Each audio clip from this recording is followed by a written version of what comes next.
O aeroporto de Brasília começou a usar equipamentos que permitem verificar se os passageiros apresentam sintomas do coronavírus. Os aparelhos também serão levados para a rodoviária interestadual. A pandemia da doença provocou mudanças nos voos e na circulação dos ônibus.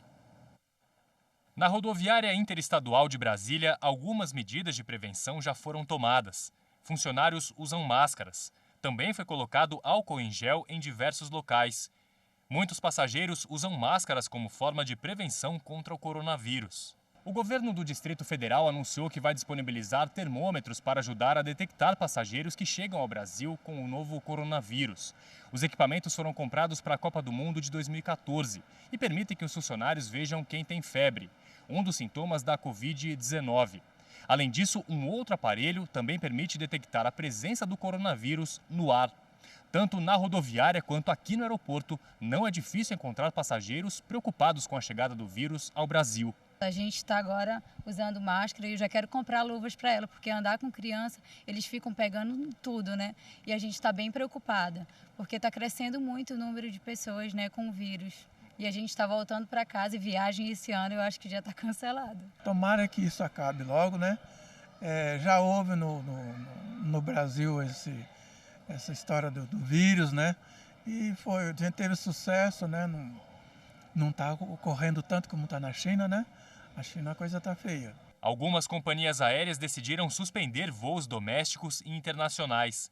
A Latam anunciou uma redução de 30% nos voos que vão da América do Sul para a Europa e os Estados Unidos. A mudança vai até o dia 1º de maio.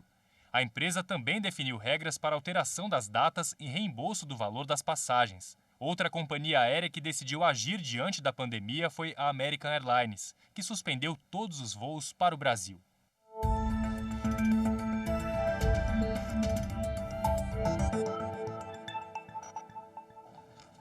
Bom, e agora para repercutir essas questões, eu recebo agora aqui no estúdio o advogado especialista nessa questão do consumidor nos direitos e garantias, é o João Pedro Leite Barros. Seja bem-vindo, uma boa tarde. Boa tarde, o prazer é meu. Bom, como acompanhamos na reportagem, o cancelamento dos voos, né? Isso, existe uma previsão legal em relação à viagem. Normalmente, isso pode ser feito respeitando as regras ali do contrato. Como estamos nessa situação de emergência? Como é que fica a realidade? O caso é simples de forma objetiva. Estamos tratando, pessoal, de um fortuito externo, de um evento imprevisível, que há perda para ambos os lados, para o consumidor e para o fornecedor. Nesse caso, entendemos que o consumidor não deve arcar com qualquer tipo de multa, nem ter nenhum tipo de prejuízo. Essa é a nossa posição. Nós vimos na reportagem que algumas empresas aéreas, elas estão suspendendo os voos ou diminuindo drasticamente. Quando a suspensão é pela empresa, fica mais fácil a relação para remarcar, porque é a empresa que suspendeu, então o consumidor, né, acaba ficando ali sem opção, então ele vai remarcar no dia que ele quiser. Sem dúvida. Nesse caso, quando existe uma suspensão por parte da empresa, é óbvio que o consumidor tem o seu direito de remarcar e, inclusive, de pedir os valores de volta que foram eventualmente pagos já, inclusive taxas extras, taxas de bagagem, etc. Bom, na prática, algumas companhias aéreas, infelizmente, estão limitando os canais de atendimento, só pode remarcar por telefone, pelo site não pode, enfim, colocando uma série de obstáculos. Isso, juridicamente, pela a situação que estamos vivendo, não é legal. Sem dúvida, trata-se de prática abusiva. O que é que acontece hoje em dia? E vocês sabem, consumidor, muito melhor do que eu. Na hora de tentar fazer o pacto, de contratar, você pode fazer. A empresa permite que você contrate pela internet, pelo call center, inclusive em lojas da própria empresa, mas na hora de você fazer o distrato, ou seja, cancelar, nesse caso, a sua passagem ou, eventualmente, tirar dúvidas, muitas empresas direcionam para um canal específico. Estamos diante de uma prática abusiva, uma conduta que não pode existir. Tem que se dar ao consumidor todas as espécies e todos os leques possíveis para, eventualmente, ter esse direito, o direito à informação justa e completa. Bom, prática abusiva também, infelizmente, em relação ao preço do álcool em gel, máscaras, enfim.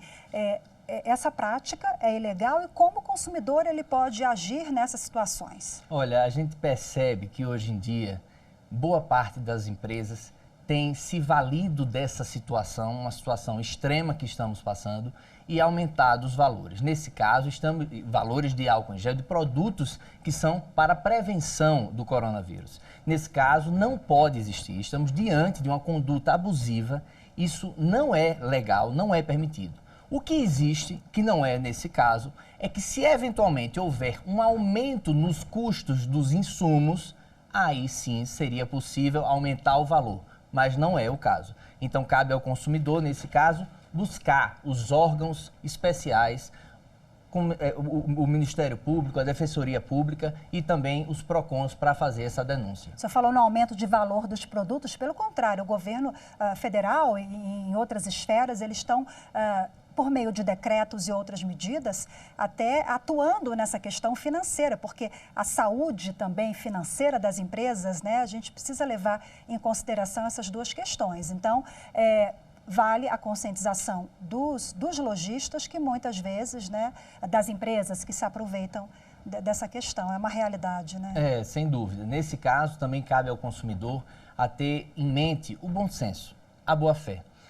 No caso especificamente do cancelamento de passagem, só para finalizar e fechar esse assunto, é importante que o consumidor perceba que você pode eventualmente remarcar a sua passagem, pode ter um voucher, enfim, tem que se perceber que é um prejuízo para ambas as partes, né? É óbvio, se no final das contas você não conseguir, não quiser ou não puder remarcar, cabe à empresa devolver o valor integral, sem qualquer tipo de cobrança de taxa. É solidariedade, empatia, a gente precisa disso agora para avançar, né, nessa questão. Muito obrigada mais uma vez, João, pela participação. Uma boa tarde. O prazer é todo meu. Boa tarde, pessoal.